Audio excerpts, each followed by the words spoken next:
Hi friends, இப்போ நான் பார்க்க போகிறோன்னா வெஜ் சமோசா தான் செய்யப்படுறேன். வாங்க எப்படி செய்யலான்னு பார்க்கலாம். இதுக்கு வந்து ஃபஸ்ட்டு மாவு வந்து கலந்து எடுத்துக்கலாம். இதில் வந்து மைதா மாவு வந்து ஒரு 3/4 பாகம், ஒரு 2 ஸ்பூன் வந்து கோதுமை மாவு சேர்த்துக்கோங்க. இல்லை ஃபுல்லாக நம்ம மைதா மாவுலேயும் செய்யலாம், கோதுமை மாவுலேயும் தனியாக செய்யலாம்.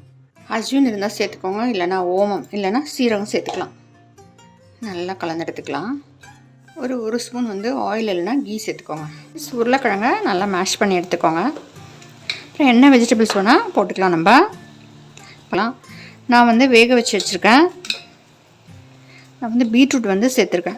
வேணால் சேர்த்துக்கோங்க, ஏன்னா கொஞ்சம் கலர் வந்து மாறிடும். நல்லா மேஷ் பண்ணி வேக வச்ச காய்கறி எல்லாம் சேர்த்துக்கலாம்.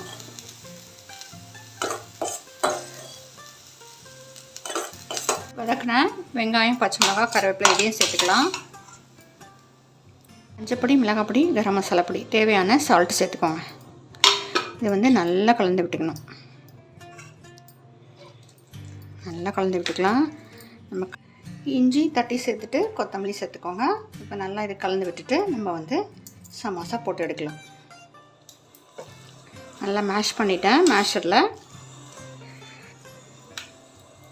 பிரெட் க்ரம்ஸ் கொஞ்சம் போட்டுக்கோங்க, முறுமுறுன்னு வரும். முந்திரி கொஞ்சம் சேர்த்துக்கோங்க. இந்த மாதிரி உருட்டி எடுத்துகிட்டு இப்படி கட் பண்ணிக்கணும். நம்ம இந்த மைதா மாவை ஷீட் மாதிரி இதை வந்து நம்ம வந்து போட்டு கூட அடுப்பில் கூட ஒரு 2 மினிட்ஸ் போட்டு எடுக்கலாம். இதை அப்போ தான் வந்து கொஞ்சம் ஸ்டிஃபாக கூட இருக்கும்.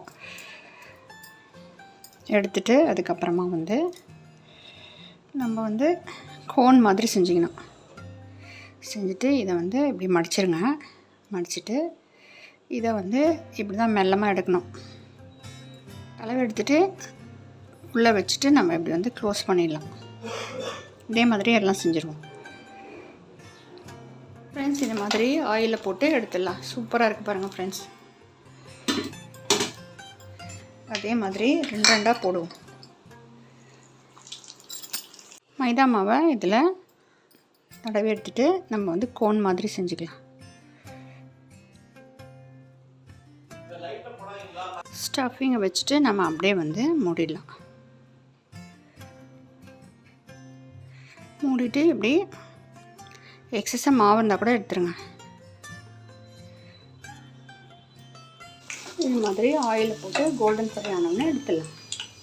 அருமையாக வெஜ் சமோசா ரெடி ஆகிடுச்சு. நம்ம இந்த க்ரீன் சட்னியோட கூட சர்வ் பண்ணலாம். அதாவது புதினா கொத்தமல்லி சட்னி சாஸோட சர்வ் பண்ணியிருக்கேன். ப்ளீஸ் லைக் பண்ணுங்கள், சப்ஸ்கிரைப் பண்ணுங்கள் friends. Thanks for friends. Beetroot போட்டிருக்கிறதுனால அது வந்து கலராக தெரியுது, இல்லைனா கொஞ்சம் ஒயிட்டாக தெரியும்.